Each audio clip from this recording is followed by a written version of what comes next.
Hey, Damon. Hey, Jeremy. How are you? I am awesome. I am excited. I want to get your take on something super interesting and important. What control we have over our mindset and what control our mindset has over us. Wow. Yes, I think I want to get your take on that topic as well. I want to start with a story then. Okay, cool. Because the story has been running through my head, and this is what inspired this topic. In college, my friend Andrew and a friend of his invented this competition they called the happiness game. And the way it worked is they went to the dining hall together, and they went through the buffet line, and they each made a plate of food for the other person. And the goal was to make as disgusting yet edible a plate as possible. So you might have a scoop of tuna salad, a dollop of peanut butter, a bowl of marinara sauce poured over that, plenty of ranch dressing, and like Fruit Loops, right? Right. Yum. Yes. And that might be the plate you make, and then you pass it over to Andrew, and he passes whatever he's made for you. And you start eating, and each turn is sort of one big bite at a time. And the only rule of the game is you have to be exquisitely happy with whatever you're eating. You have to smile broadly. You have to savor deeply. You have to say, this is just so delicious. And the winner is like whoever can go the longest without breaking character. You lose when you stop being happy. That's it. That sounds amazing. These two sound like they have really honed their mindset skills from a young age. You could definitely tell he was a philosophy major. And I've been taking, I don't know what it says about me, but I've been taking a lot of inspiration from that lately. Like, can I make my entire life the happiness game? Right. Because on the one hand, obviously it's ridiculous, it's juvenile, it's probably a waste of food. On the other hand, it's actually philosophically pretty deep. Like, here's Marcus Aurelius, quote, "Everything is but what your opinion makes it, and that opinion lies with yourself." Or here's Shakespeare, "There is nothing either good or bad, but thinking makes it so." So that's the gauntlet I want to throw to you. Those are the questions I want to push to your side of the table on the tray. From your work and the research you know, is it true our mindset controls our take on everything? If so, can we change our mindset? How? And are there any risks or downsides to doing so? Like, will we become sappy idiots or someone who drools over Fruit Loops with ranch dressing? Right. So the plate has now been made. I am pushing it to you. Tuna and Fruit Loops. Oh. Yes. Wow. I am thrilled to receive this plate, Jeremy. You know, it's such an interesting thing, right? I mean, you could easily see on one hand where it's, hey, look, this is sort of like pop psychology or Cracker Jack box type material. You know, oh, you're feigning happiness and you're wincing at the same time because of the flavor profiles that you're trying to like get down your throat. But I would say that mindset is a hub for so much of how we perceive what it is that is around us. And that's an interesting question as well, right? What is reality? Yes. Right? I mean, is reality my perception of reality? And, you know, we know now that, number one, memory is not reliable. You know, they've done numerous studies where people are to recall what happened 10, 20 years ago with very little success during major events. You know, where were you on 9/11, for example? You would think that most everyone would know exactly where they're at. It turns out that a lot of people kind of recreate that story, and it's a fallacy. So if our memory doesn't serve us, then what about our perception in the moment? And where are we filtering? Who are the influencers, if you will, inside of us who are deciding what's important and what's not, and what makes us happy and what doesn't? There are ways to construct your framework around mindset to play into your strengths and view things through a lens that is more in line with your value set. For example, positive psychology uses a tool called the values and action character strengths. Values and actions character strengths. Yeah. And it's a free assessment. You can do it online. And the basic premise is that we all have these different strengths. So there's 24 of them that they break it down into. And they categorize those under the umbrella of 6 different virtues. So we all have all 24, but obviously, we have our go-tos, and we have the ones that we're the muscles that we've exercised more, and then those that we sort of have, they have dust on them in the closet. This is making me think of a physical therapy where you often are not repairing the muscle that you hurt. You're building up all the surrounding muscles so it doesn't get hurt again. Exactly. And, and so if you think about that in concert with the fact that nearly 60% of our behaviors, actions, thoughts and such are things that are happening below the surface, well, what then is reality when we're constructing it? How accurate is that? So I do think that there is a lot of credence to this as a concept. Here's a quick example. We're going through a period in time right now where radical shift, right? Radical change is going on. And let's just use the fact that universities are all closing down. And let's just assume that we're a professor at one of these universities, and we've poured our heart and our time into our lesson plans, our curriculum, and they really rely on a lot of personal interaction with our students. We're going to be saying in that moment, what the heck is this? This is awful. Number one. Number two, I've put all this work in, and now there's no value or validity to all the heavy lifting I've done.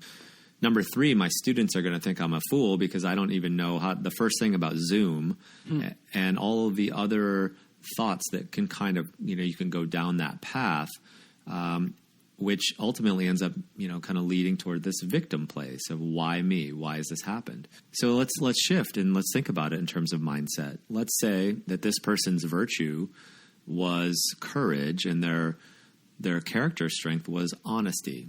Well, the same scenario and that same professor and his dialogue could go something like this. Oh, this is awful, but also it's awful for everyone. I've put a lot of work into this, but maybe I can use it as a teachable moment where I allow my students in and show them that, my processes to figure out how to use Zoom. Oh, and also maybe they will be more responsive in the comforts of their own home. So I am going to press forward and I'm going to eat the tuna/Fruit Loops bowl with a smile on my face. Now, did anything change in reality? No, the university's still closed, but the perception of how that person confronted and addressed it had a huge impact, not just on their self-talk, but on their nervous system. The snowball effect of the stress and all of the negative rumination of these, 90% negative thoughts and repeat thoughts that just get kind of played over and over and over again. So if that's the case, if we're really kind of in this negative space and retread thinking for 90% of the time, and we're approximately 60,000 thoughts a day, well, that's 10% where we're in positive, productive, creative thoughts. That's 6,000 thoughts a day. So mindset to me is the influencer, translator, if you will, to allow us to kind of keep our focus on some of those 6,000 thoughts and choose from that pool to then, move into our day-to-day reality with more control. So, yeah, I really do think that mindset's the sun, and how we perceive the world is sort of what orbits around that. Do you see that when you're coaching teams or athletes too? Are there circumstances where it just seems they've totally lost control or they can't make it back, but you can sort of change your framing or your mindset to think of it as a growth moment or even a success? I definitely see it happening. I don't think it happens on the fly. I think it takes practice, and you have to sort of prepare for that moment. So with people I work with, we do pre-mortems, and we think of all the worst case scenario stuff that could possibly happen. And by doing so, then we have a plan for if something like that happens. And that's really different than how I think we were, at least how I was raised, or just in general, the general sense out there, like, oh, don't envision the negative thing because then you'll do that thing. Well, this is different. You're actually troubleshooting myriad negative things that potentially could happen, but you're also inserting some action steps in there so that if the case does arise in that way, you've got a game plan. It's a small distinction, but I think it's a really important and powerful one. I've been trying that with worries, where if I'm worried something that's going to happen, I don't push away the worry. I don't totally turn control over to the worry, but I kind of think, well, okay, let's say that happened. What would be the consequence? Can I live with that? And the answer pretty much always has to be yes, you could, because otherwise, your life would literally end. And I also, I don't know if this is positive psychology or negative psychology, almost perversely sometimes can almost say, okay, well, let's let this happen, and let me see how happy I can be in that situation too, in a sort of stiff upper lip, or maybe just kind of, what's the term? Grit. So I don't know, talk me through where that makes sense and where I'm kind of leading myself awry and sort of into indulging in negativity or perversity even. Well, you mentioned Marcus Aurelius, and he's a great Stoic, and the essence of Stoicism being that imagery or visualization around loss. So let me backtrack and say that our brains are constantly in this crave mode, always wants more, and it always is sort of trying to keep us safe, trying to keep us alive, and wants more at the same time. It's a really pushy organ. So in any given moment, you can take things for granted. When I was young, I saved up. I bought a scooter. It was the most incredible thing on planet Earth until it wasn't. Until I wanted a moped, and then that became the shiniest object that I could possibly imagine. Until it wasn't. Until I wanted a VW Bug convertible. Right.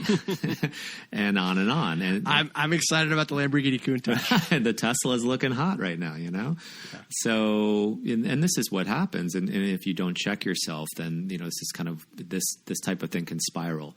Well, Stoicism basically would say, while I own that moped, and I'm craving that VW Bug convertible, hey, I want you to meditate on not having this moped any longer. How does that feel? When you can put yourself there and say, oh, wow, my moped's gone, and then you go in the garage and you see it, you have a newfound appreciation for it.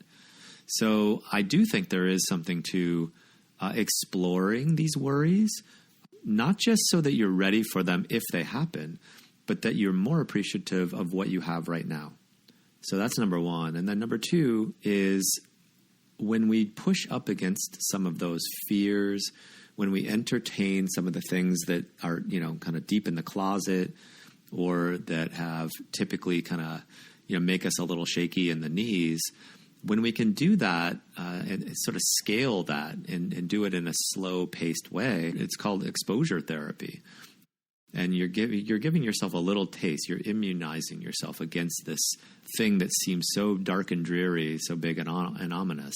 And so, there's a lot of value in keeping the expansion or curiosity, wide angle lens, the aperture open when you are exploring some of these areas. And not only does it do that I just said, but it increases our capacity to handle a little stress. And that is something that all of us need right now. I think of two ways to play with this that kind of feel opposite, and I don't know if they're equally fine or equally troubled.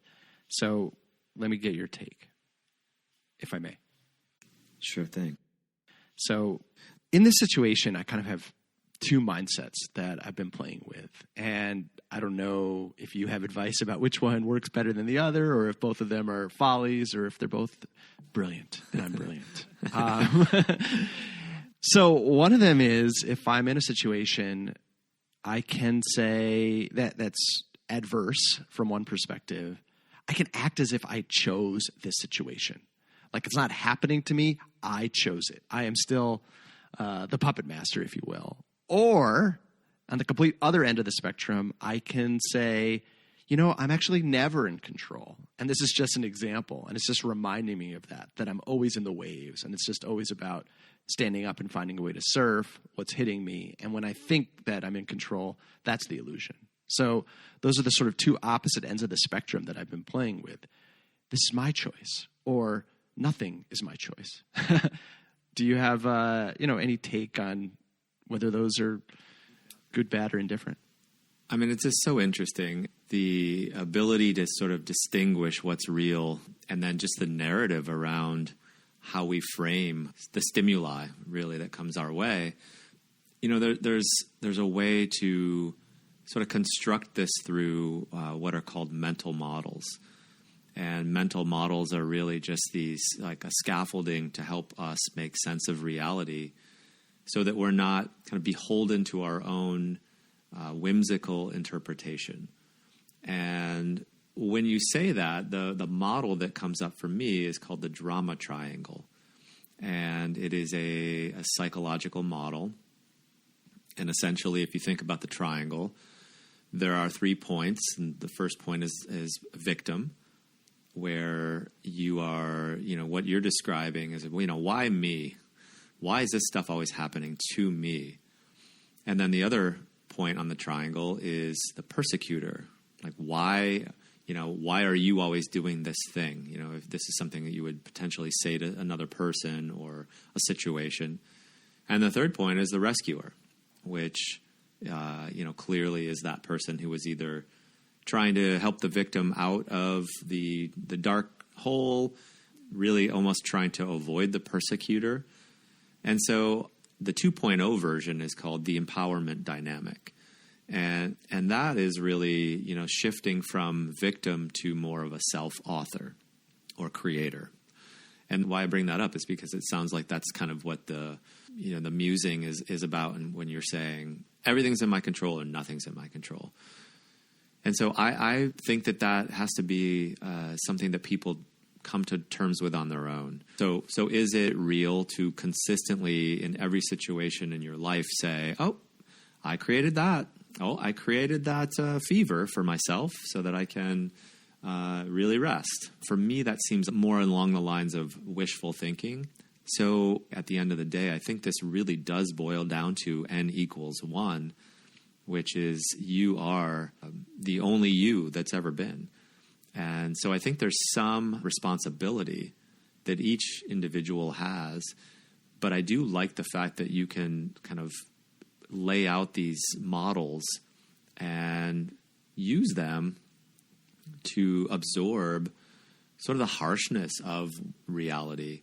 And if one finds themselves kind of echoing or parroting the line of, oh, I created that, but really underneath the surface of the language, there's a lot of tension and stress and anxiety, well, then maybe it's time to pull out the surfboard and see if you can kind of ride this out. Yeah, I mean, I don't know if it's I have control or I created it as much as act as if I chose to be in the situation or some higher version of myself chose to be in the situation. But on the flip side, I mean, you're right. There's a wonderful saying a colleague of my wife uses. She says, some people say everything happens for a reason. I just say everything happens. And I think that's a great philosophy. And she also, when something crazy happens, she also likes to say, she says, plot twist. Nice. And I don't know if that's self-authoring or just seeing yourself kind of from above. And you're like, I'm in a story. I'm not in control. The pages are turning. And I'm glad I'm still a character, I guess. I think that's true. Yeah. I mean, I like that one. Plot twist. Yeah, that's good. In the empowerment dynamic, you talked about victim, persecutor, rescuer. What are the 3 elements in the 2.0? So the three elements are replacing the victim with creator or self-author, replacing the rescuer with supporter, and replacing the persecutor with challenger.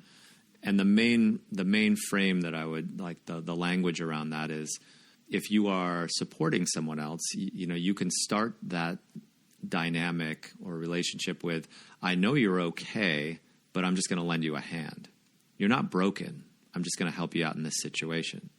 Or if you were in the challenger role, same kind of thing. I know you're okay, but I'm just going to give you a gentle prod here.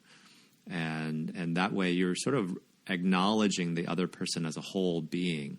Whereas in that first model, the rescuer, frankly, doesn't have faith in the victim that they can pull themselves up. And the persecutor really is throwing their barbs because they don't want anyone kind of turning around and taking a look at them. They were victims at one point.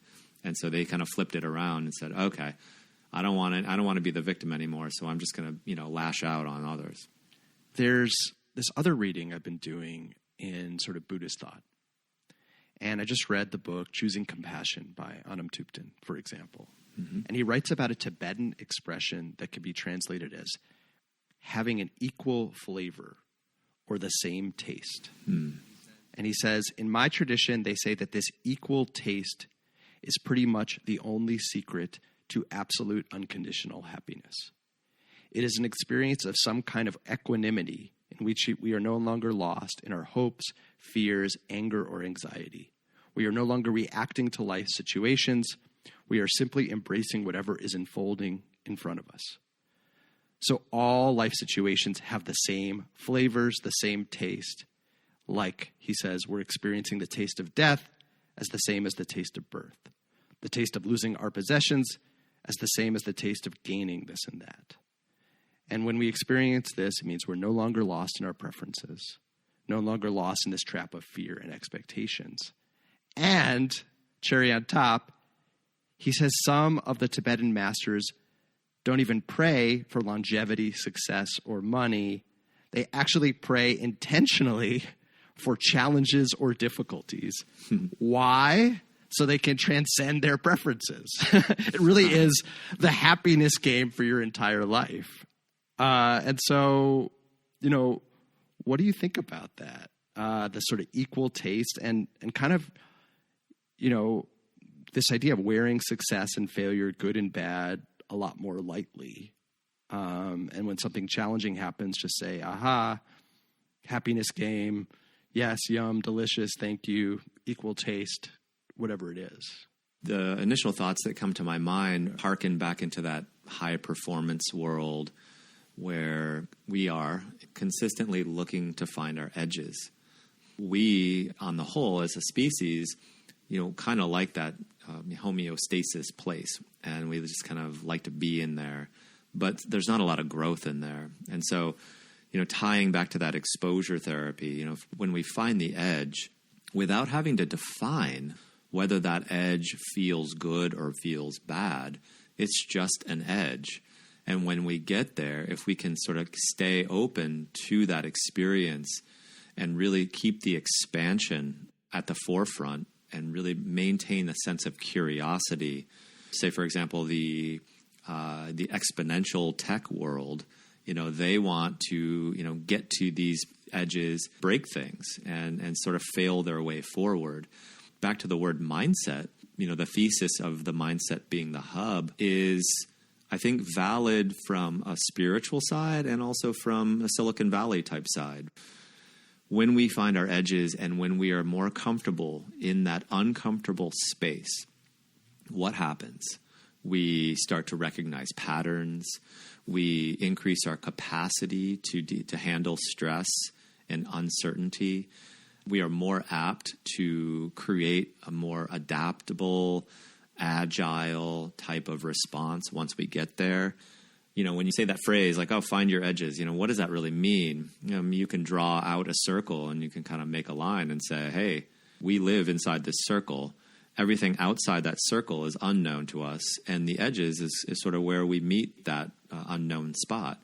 And we like to kind of like find ourselves central in that circle, or at least far away from the edge. So when we do get to that edge, what's the typical response? What's the typical response when you put your hand close to fire? You recoil. But in this case, what we're trying to do is do something counterintuitive, as the Tibetans are doing. It's counterintuitive to try to like wish for hardship and difficulty. It's counterintuitive to try to be in uncomfortable places. But mindset. If you set your mind to say, when I get to those places, I'm going to lean in. I am going to explore.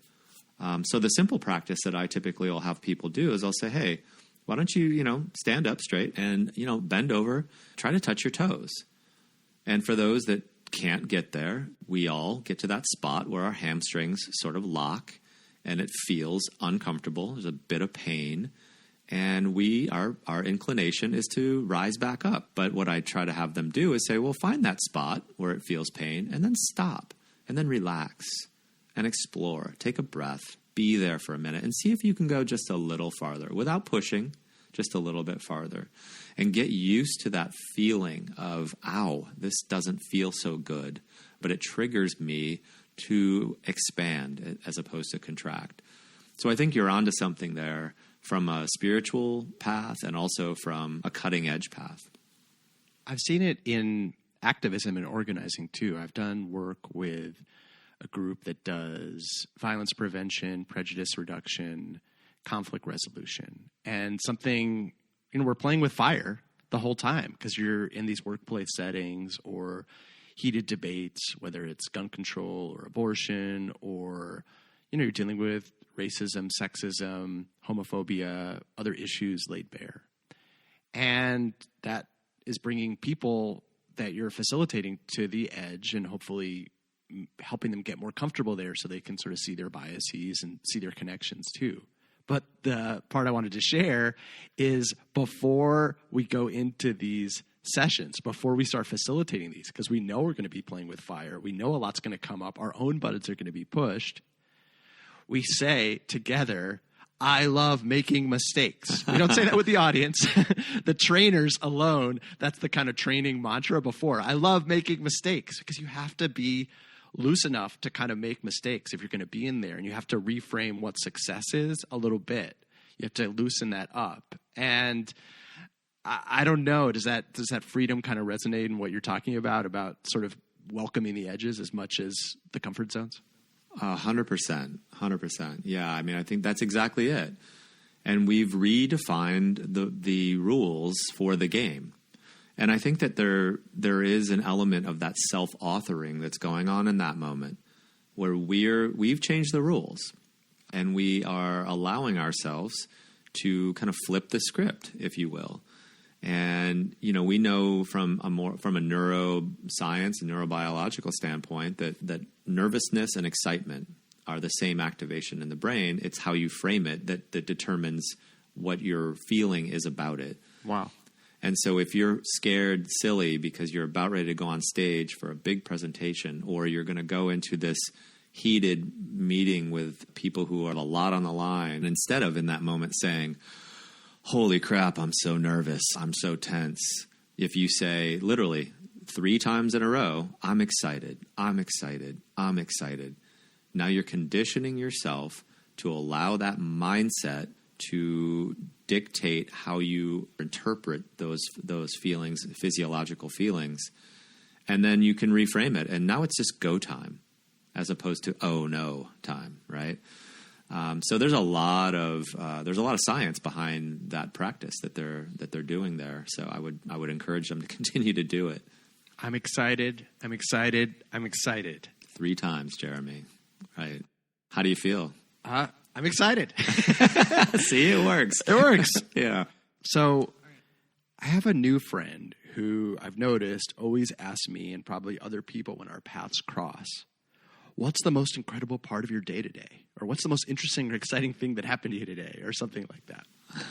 And the first few times this happened, I was actually kind of stumped for several seconds. She just totally caught me flat-footed because I'm used to the question being, how are you? And then I either say fine if I don't know the person very well, or I'm like, this is what was hard or what I want to complain about if I do. It almost seems like I'm inviting the evil eye if I, talk about good things. But when someone asks it so baldly, it's a cool reframing. And the really cool part, though, it's now, and there's days where I think that I will see her, I look for answers in advance. I'm filtering for the positive, I've noticed, and it makes my whole day better. Love that. I love that. So, maybe it's a bit aggressive to just start asking that of people if they're not ready for what's the most incredible part of your day? But you can have people ask you that. And that's what I've been playing with. Asking a partner or a close friend to ask you, what's the best part of your day? Or when were you happiest today? Just whoever that person you're having the end of the day conversation with. Because then knowing the question is coming, you'll be looking for answers as you go. Your tray of whatever is on your plate of today for happiest instead of the opposite. I don't know. What do you think about that? I think it's a really smart and fresh way to approach and interact with a person. And there's a bunch of science underneath that one as well. They did a study with the world Tetris champions, for example. And these folks see Tetris patterns everywhere. And that is their reality when they go out in the world. So we're always looking for patterns. And the steering wheel, in a sense, towards which patterns that we want to see is to kind of tee those things up in our mind beforehand. If you're interested in buying a red car and you start walking down the street, every car you see is a red car. Yes. Right?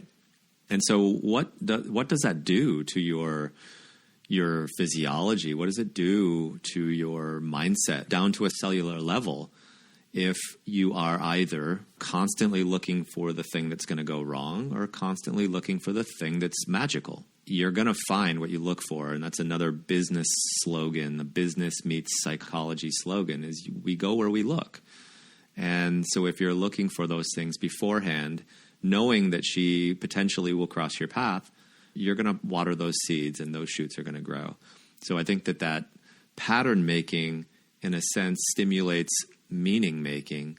And then meaning making, allows us to kind of get closer to some of those edges and to play around a little bit with some of that, rumination or default mode type of thinking. The other classic one, instead of how are you, is what do you do? Yeah.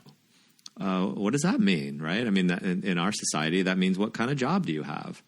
And it just puts people on the defensive immediately, or it makes them, braggadocious, or it's a social dog sniffing. It's a social dog sniffing. And when we do that, we sort of get in the little box and we forget about how expansive that life really is and how expansive we really are. And that's just back to that contraction. So if you're looking for these things, you are in a more expansive state. In addiction therapy, they've done some amazing work around what really works. And it's not, the old classic models of trying to, use willpower. We only have so much willpower per day until we just, falter. The one element that has sort of profoundly had the most impact in a positive way for smoking cessation has been curiosity about what? Curiosity, turns out, about smoking. So instead of telling people to quit smoking, they tell them to be as curious as possible about what's happening while they're smoking. And so now you can see I just lit this tobacco and it's got this paper wrapped around it, and I'm inhaling the fumes of the chemicals in my mouth through this little filter, and I'm seeing and feeling the smoke go into my lungs. And when people start to kind of, break down the minutia of the process, they're staying curious about the process. They're not trying to label the flavor. This is great, I'm smoking. Or, oh boy, I'm doing it again, I shouldn't do this. No, they're being really curious about actually what's happening. Those people tend to be people that realize on their own, hey, you know what? Maybe I don't want to have this chemical smoke going into my lungs because I feel what just changed in my body.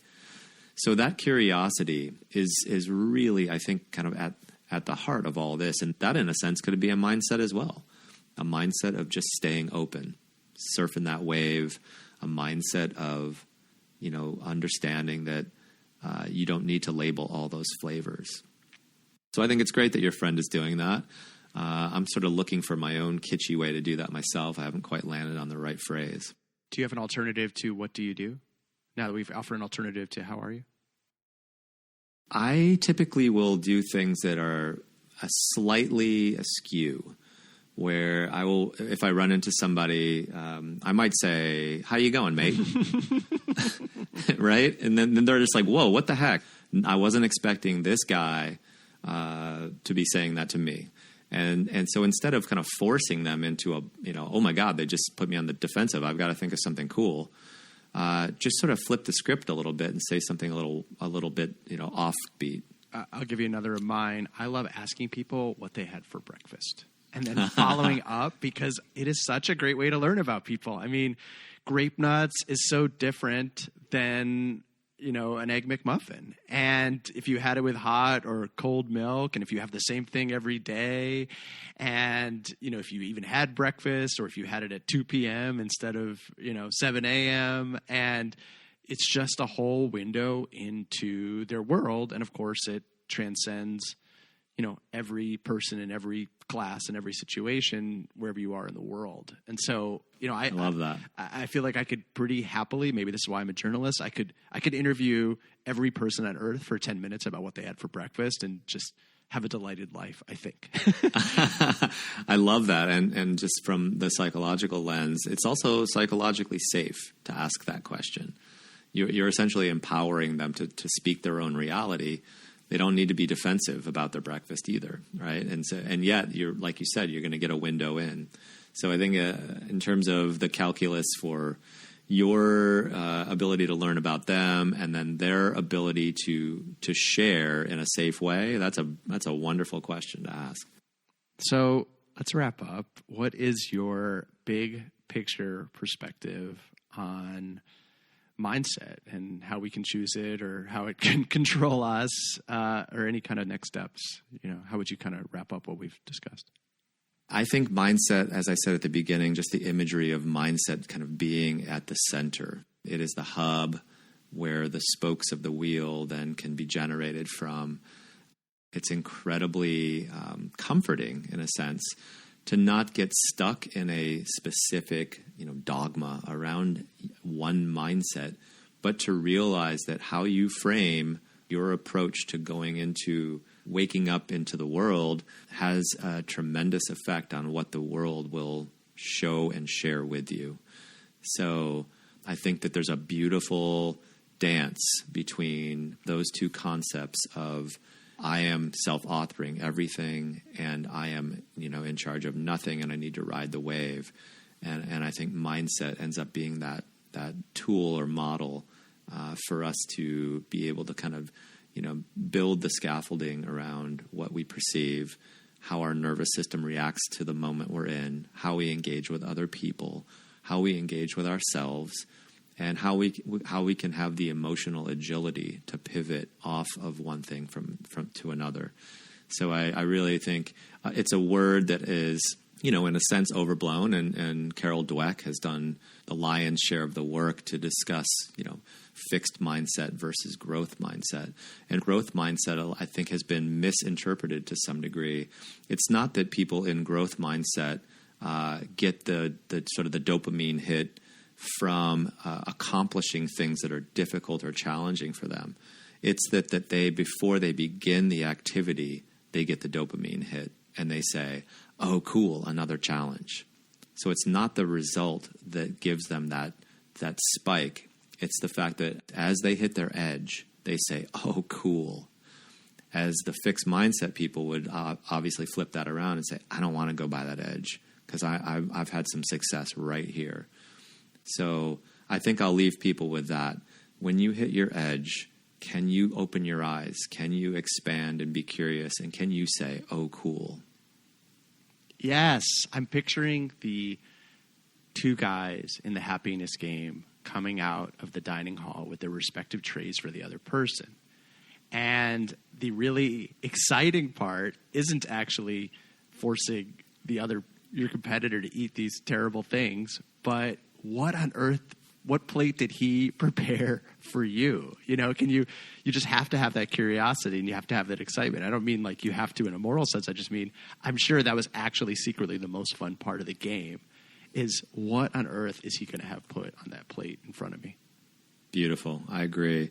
So whatever plate is put in front of us, if we can have that sense of awe, that, whoa, look at that. I'm excited. So we'll link to all the sources that we kind of mentioned in the show, from values, actions, strengths, sort of checklist, to the quotes I did, and anything else we can kind of think of. Anything else in closing? Stay curious, my friends. I wish you great happiness, Damon, one way or another, and we'll talk more soon. Sounds great, Jeremy. Take care, man. Bye-bye.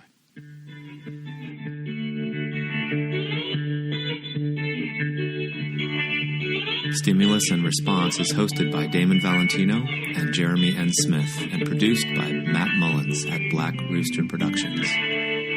Please rate, review, and share the show. And please join us next time for another stimulating exploration of the best parts, the best ways of being human and being alive.